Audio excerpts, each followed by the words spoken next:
नमस्कार, वंदे मातरम साथियों। मैं अतुल दुबे और आज है 14 अगस्त और आज फैक्ट्री पर हम आए हैं। हमारे साथ काफ़ी लोग हैं। अभी यहाँ देख सकते हैं आप एसएसके भारत के चेयरमैन उपाध्याय सर और कार्तिक सर, इसके बाद देवांग सर और वहाँ पर काफ़ी लोग हैं, मुंबई से आए हैं। कल जैसा कि बहुत मैराथन मीटिंग हुई कल पूरे दिन, और अभी मैं आपसे मिलवा रहा हूँ जो डेयरी के एक्सपर्ट है जो हमारे साथ जुड़े हुए हैं। यहाँ जो भी काम होगा, जो भी फैक्ट्रियाँ लगेंगी, वो किसी न किसी एक्सपर्ट की निगरानी में ही रहेगी। तो आज हम आपसे मीटिंग करवा रहे हैं जो हमारे डेयरी के कंसल्टेंट हैं, जो उनकी ही निगरानी में ये सब काम हो रहा है।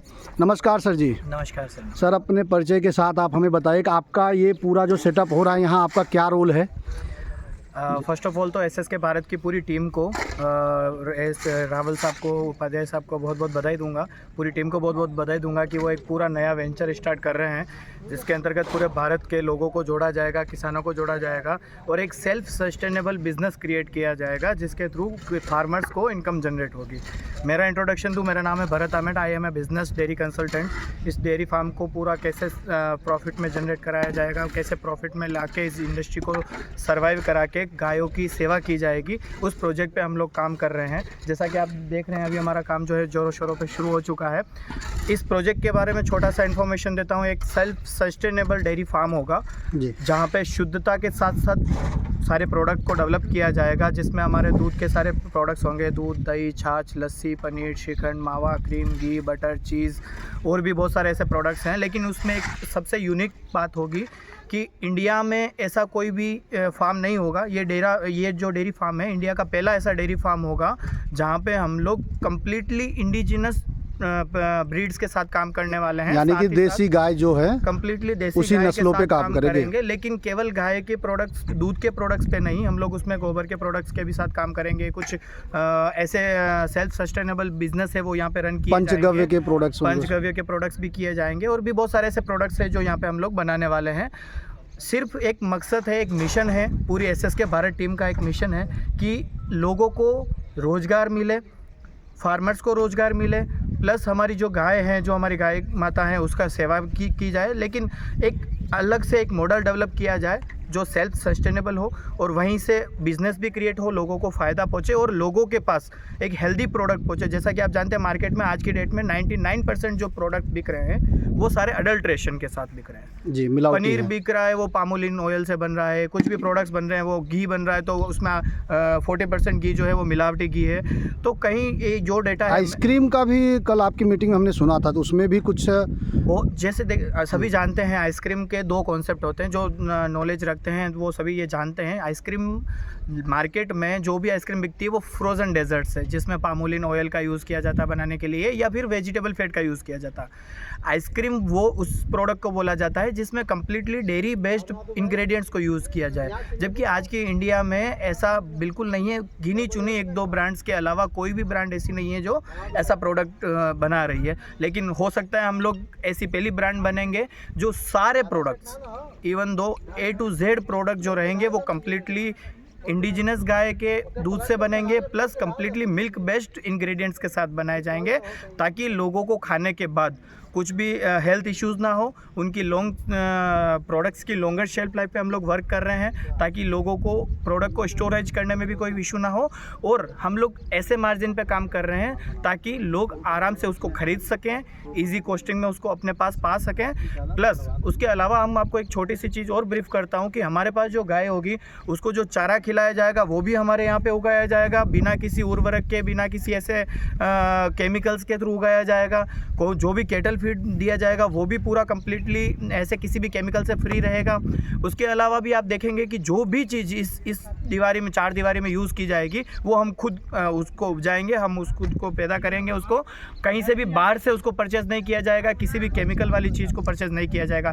लाइक हम लोग कुछ ऐसे प्रोजेक्ट्स पे भी जा रहे हैं, इसी प्रोजेक्ट के अंतर्गत ऐसे प्रोडक्ट भी जा रहे हैं, लाइक टोमेटो केचप हो गया या ऐसे कुछ प्रोडक्ट्स हो गए, वो यहाँ पे डेवलप किए जाएंगे। उसमें भी जो प्रोडक्ट यूज़ होगा वो कम्प्लीटली यहीं पे उगाया जाएगा, कहीं से भी बाहर से कोई भी परचेजिंग नहीं की जाएगी। सर, जैसे यहाँ पर आसपास की एक नस्ल है गंगा तीरी, और जानकारी के अभाव में बहुत सारी विकृतियाँ आ गई हैं, उसके दूध बहुत कम हो गए हैं, देसी का यहाँ महत्व नहीं रह गया। तो अभी यहाँ पर हम कुछ उन किसानों के लिए जो आसपास के किसान हैं उनके लिए कुछ कर पाएंगे जिसमें कि पशुपालन में बढ़ावा हो। प्रोजेक्ट के अंदर एक स्कोप हम लोगों ने रखा है, जैसा कि आप देख रहे हैं अभी कंस्ट्रक्शन का काम चालू है, हम लोग यहाँ पे एक ट्रेनिंग इंस्टीट्यूट भी डेवलप कर रहे हैं। उसका मेन मकसद यही रहने वाला है कि आसपास के जो भी क्षेत्र के लोग हैं, किसान भाई हैं, जिनको नॉलेज की कमी की वजह, लैक ऑफ नॉलेज की वजह से वो लोग जो डेवलप कर रहे हैं ब्रीड, लाइक यहाँ की एक सबसे बड़ी पुरानी ब्रांड है, जो ब्रीड है गंगा तीरी, उसका दूध आज की डेट में देखा जाए तो 3 से 4 लीटर होता है। सभी लोग जो वीडियो देख रहे होंगे उनको पता है ये चीज़, 3 से 4 लीटर दूध होता है। और आज की डेट में जितनी महंगाई है, केटल फीड की बात करें या किसी भी फीडिंग की बात करें गाय को देने के लिए, तो वो इतना महंगा है कि वो उसमें सर्वाइव नहीं कर पाते। यही कारण है कि लोग गाय का बढ़ावा नहीं दे पा रहे हैं, गाय खरीद नहीं पा रहे हैं और उसको ज़्यादा से ज़्यादा प्रोक्योर नहीं कर पा रहे हैं, उससे दूध उपजाऊ नहीं कर पा रहे हैं। हम लोग जो यहाँ पे ब्रीडिंग सिस्टम शुरू करने वाले हैं इस डेयरी फार्म में, इस डेयरी फार्म के लिए जो गाय रखी जाएगी उसमें कम से कम अलग अलग वैरायटी रखने वाले हैं, लाइक साहिवाल हो गई, थार पारकर हो गई, गिर हो गई, गंगा तेरी भी रहेगी। और यहाँ के लोगों की एक बहुत बड़ी समस्या है कि गंगा तेरी दूध नहीं दे रही है, तो हम कुछ ऐसी ब्रीड्स भी डेवलप करने वाले हैं। आने वाले समय में यहाँ के लोकल लोगों को भी हम लोग गाय प्रोवाइड कराएंगे, गाय देंगे और उसी कॉस्टिंग में दी जाएगी।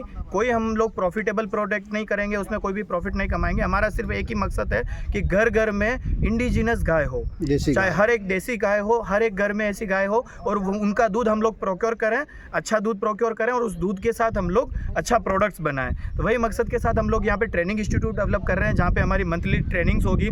किसान को बुलाया जाएगा, उनको फीडिंग समझाई जाएगी, एक चारा खाने से गाय कैसा दूध दे सकती है, उसके अलावा केटल फीड खाने से क्या होगा, केटल फीड भी कौन सा खिलाने से उसकी नस्ल का, उसका दूध की क्वालिटी चेंज होगी।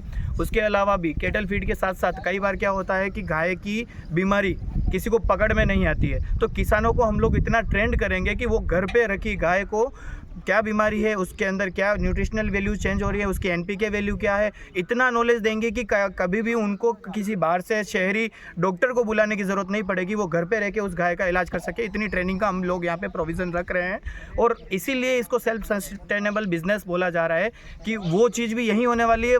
जो किसान हैं उनको हम प्रॉफिट में ला के खड़ा करेंगे, चाहे वो हमारे यहाँ पे आके दूध देना चाहे, चाहे अपने घर पे 2 गाय रख के दूध देना चाहे, उसके लिए हम लोग उनके लिए लोन फैसिलिटीज़ अवेलेबल कराएंगे, कुछ कैपिटल लोन अवेलेबल कराएंगे, कुछ ऐसी फैसिलिटीज़ अवेलेबल कराएंगे ताकि वो अपने घर पे 2 गाय रखें और हमारे साथ जुड़ सके। हम उनसे गोबर भी लेंगे, गौमूत्र भी लेंगे, दूध भी लेंगे और उनको प्रॉफिट कमा के भी देंगे। ये बहुत बड़ी क्रांति होगी पशुपालन के क्षेत्र में, क्योंकि यहाँ के किसान जागरूक नहीं है इस क्षेत्र में। खास करके जब कोई बीमारी हो जाती है गायों को तो ज़्यादातर वो छोड़ देते हैं, दूध लेते हैं, छोड़ देते हैं। यहाँ के स्थानीय शेख साहब हैं, राजकेश सर हैं, जानते हैं। तो आपका बहुत बहुत धन्यवाद। और हमारे साथ अभी जुड़ चुके हैं कार्तिक सर। मैं वही सोच रहा था मुझे बोलने का मौका मिलेगा कि नहीं आज। तो बहुत बहुत धन्यवाद अतुल जी और बहुत बहुत धन्यवाद भरत जी कि भरत जी ने ये एक भगीरथ जिम्मेदारी ली है जी। मित्रों, हमारे भारतीय शास्त्रों में कहीं भी भैंस के दूध का उल्लेख नहीं है, ठीक है। हमारे भारतीय शास्त्रों में जर्सी गाय नाम की कोई चीज़ नहीं है, क्योंकि ऐसी कोई चीज़ होती ही नहीं थी। हाइब्रिड जो जर्सी गाय आती है, हमारे भारतीय शास्त्रों में जो कहा गया है वो कहा गया है गाय का दूध।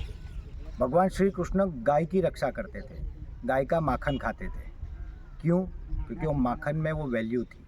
वो मटकियाँ तोड़ तोड़ के चुरा के खाते थे, तो उसके अंदर वो शक्ति प्रदान करने की ताकत थी जो उनको 100 वर्ष की आयु तक उनको स्वस्थ रख सके।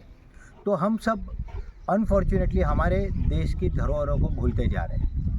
वो वास्तुकला हो, शिल्पकला हो, हमारे संस्कृति और संस्कार हो, और उसी तरह से हमारी गाय और गाय के दूध और गाय के बने हुए पंचगव्य प्रोडक्ट का महत्व, इसको फिर से प्रस्थापित करना है। मगर इस बार इसको प्रस्थापित करने के लिए कोई ट्रस्ट, NGO, समाज सेवा, गाय माता की सेवा नहीं, इसको एक 100% कमर्शियल एंगल से इस तरह से करके दिखाना है कि लोगों को ये समझ में आ जाए कि देसी गाय के अगर हम डेयरी बनाते हैं तो बाकी डेयरियों से ज़्यादा इसमें पैसे और प्रॉफिट कमा सकते हैं, और जब ये होगा तब गाय की रक्षा होगी। सच्ची, सही, बहुत बेहतरीन सर। और हम सब काशीवासी जो इधर आसपास के पूर्वांचल के सभी साथी हैं और पशुपालक हैं, किसान हैं, इस फैक्ट्री का बेसब्री से इंतज़ार कर रहे हैं, क्योंकि बहुत बड़ी क्रांति होगी पशुपालन के क्षेत्र में और बहुत ज़रूरत है, क्योंकि स्वास्थ्य के लिए बहुत ज़रूरी है देसी गाय का दूध। तो 16 अक्टूबर महत्वपूर्ण विषय है कि ये गाय को अभी गाय तो चलो देसी पाल दी, मगर उसको चारा क्या देंगे? जी वो चारा अगेन केमिकल वाला होगा, वो इस तरह के आप चीज़ें दोगे जो उसमें इंजेक्शन दे के दूध निकालोगे। तो हम तो इसको माँ मानते हैं, जी तो जब माँ मानते हैं तो इंजेक्शन देने का तो कोई सवाल ही नहीं। उसकी सुरक्षा के लिए जो इंजेक्शन आवश्यक है वो देंगे, मगर दूध के लिए नहीं देंगे। दूध के लिए नहीं। दूसरी महत्वपूर्ण बात है कि इन गायों को उस तरह से हमको बड़ा करना है कि ये दूध ना अमृत की तुल्य हो जाए। सही। एक देसी गाय का दूध अमृत तुल्य दूध, ये इस तरह से हमको ले जाना है। और इसका जो चारा होगा वो भी हम खुद उगवाने वाले हैं, केमिकल फ्री उगवाएंगे। इसके लिए जो कैटल फीड बनेगा वो हमारी इसी फैक्ट्री में बनेगा, वो स्पेशल कॉम्बिनेशन से बनेगा।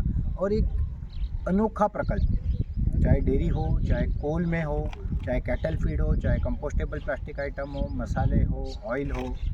आज हम लोग अगर सरसों की बात करें, ये उत्तर प्रदेश का बेल्ट है, यहाँ पे सरसों ज़्यादा होता है और सरसों का तेल का लोग उपयोग करते हैं। तो सरसों समझो, एक उदाहरण बोल रहा हूँ, 100 रुपया किलो आ रही है और तेल 90 रुपया या 110 रुपया किलो आ रहा है, तो मुझे बताइए कैसे हो सकता है? सही। ये तो हो ही नहीं सकता। तो ये सारी चीज़ों को हमको मिलावट रहित, एकदम प्राकृतिक रूप से जितना अच्छा दे सके वो, और उसके सारे उत्पाद बना के हमारे द्वारा जो गांव-गांव में सेंटर खुल रहे हैं, जिसे हम SSK Bharat self service and supply centre SSC, और शहरों के सेंटर को हाइपर सेल सेंटर HSC कहते हैं। इसके अलावा SSK भारत स्टार्टअप शॉप, खुद की दुकानें, हमारे पूरे नेटवर्क, हमारा पूरा जो सेटअप है, इसके माध्यम से हम पूरे देश में इसको देने जा रहे हैं। और ये प्रोडक्ट जो है ये आने वाले समय का भविष्य है। भारत देश में एक प्रथा थी जो 12 बलूतेदार कहते हैं, मतलब हर गांव अपनी 80 से 90% ज़रूरतें खुद पूरा करता था, मगर फिर हम निर्भर होते गए। हम फिर से वो चाहते हैं कि हम 80-90 तो नहीं कर पाएंगे, मगर क्या 30-40% ज़रूरत इस तहसील की, इसी तहसील के लोगों से कर सकते हैं क्या? उदाहरण के तौर पे सरसों का तेल यहाँ बनेगा तो सरसों कौन उगाएगा? बताओ भाई, कौन उगाएगा? के किसान उगाएंगे। किसान उगाएगा। टमाटो केचप बनेगा तो टमाटो कौन उगाएगा? यहाँ के किसान उगाएंगे। तो इस तरह से पूरा डेवलप कर रहे हैं। मसाले बनेंगे तो मिर्ची कौन उगाएगा? यहाँ के हल्दी कौन किसान। उगाएगा? अगर हल्दी नहीं हो सकती तो कहीं और से आएगी, हो सकती है तो यहाँ उगेगी। ठीक है, तो इस तरह से पूरा कॉम्बिनेशन करके, अभी कुछ गरम मसाले तो साउथ में ही होते हैं, तो वो तो वहीं से ही आएंगे, मगर ये पूरा एक नेटवर्क बना के एक स्टार्टअप हमारा सेल भी करेगा, प्रोडक्ट भी बनाएगा, सेल भी करेगा। वहाँ के प्रोडक्ट उस स्टार्टअप के माध्यम से, SSK भारत के माध्यम से बाकी देश के हिस्सों में, और क्योंकि आपको पता है उपाध्याय सर ऑलरेडी 62 देशों के ट्रेड कमिश्नर नियुक्त हो चुके हैं और उनके पास एक अलग कैपेबिलिटीज़ है, तो वो भविष्य में एक्सपोर्ट पोटेंशियल, ये सारा हम करने जा रहे हैं। यहाँ के लोगों को हमारा टारगेट है आने वाले 2-3 साल में सिर्फ 15 तहसील के कम से कम डायरेक्ट इंडायरेक्ट मिला के 500 से अधिक लोगों को हम रोजगार दें। और ये सारा माल बिकेगा कहाँ से? SSC के माध्यम से, HSC के माध्यम से। माल आएगा किसके माध्यम से? SSC के माध्यम से, HSC के माध्यम से। तो कड़ी से कड़ी जोड़ने वाला ये प्रकल्प है। कहते हैं ना कि कंधों से मिलते हैं कंधे, जब कदमों से कदम मिलते हैं, जब चलते हैं हम ऐसे तो दिल दुश्मन के हिलते हैं। तो यहाँ तो कोई दुश्मन नहीं है, मगर कंधों से कंधों मिलाने का कॉन्सेप्ट है। एक कंधे से दूसरा कंधा मिला के हम ये काम को कर रहे हैं। फिर से हम भारत को महान बनाना चाहते हैं, विश्व गुरु बनाना चाहते हैं, और फिर से हम भारत को विश्व के शीर्ष पे देखना चाहते हैं। बस यही हमारी मनोकामना है। बहुत बहुत धन्यवाद। जय हिंद, जय भारत, शुभम भवतु सर्वदा। बहुत बहुत धन्यवाद सर, बहुत बहुत धन्यवाद भरत भाई। और कृषि क्षेत्र में, पशुपालन क्षेत्र में एक बहुत बड़ी क्रांति आएगी और हम सब बेसब्री से इस फैक्ट्री का इंतज़ार कर रहे हैं कि जल्द से जल्द ये तैयार हो। 16 अक्टूबर को इसका ओपनिंग हो, उद्घाटन हो, और इसी के साथ फिर बाकी तहसीलों में भी इसी तरीके से मॉडल को डेवलप किया जाए। धन्यवाद। जय हिंद, हर हर महादेव। हर हर महादेव। और कल 15 अगस्त है। भारत के पूरे देशवासियों को 15 अगस्त की स्वतंत्रता दिवस की बहुत बहुत शुभकामनाएं। जोर से एक बार बोलेंगे, भारत माता की जय, भारत माता की जय, भारत माता की जय, वंदे मातरम, वंदे मातरम, वंदे मातरम। बहुत बहुत धन्यवाद।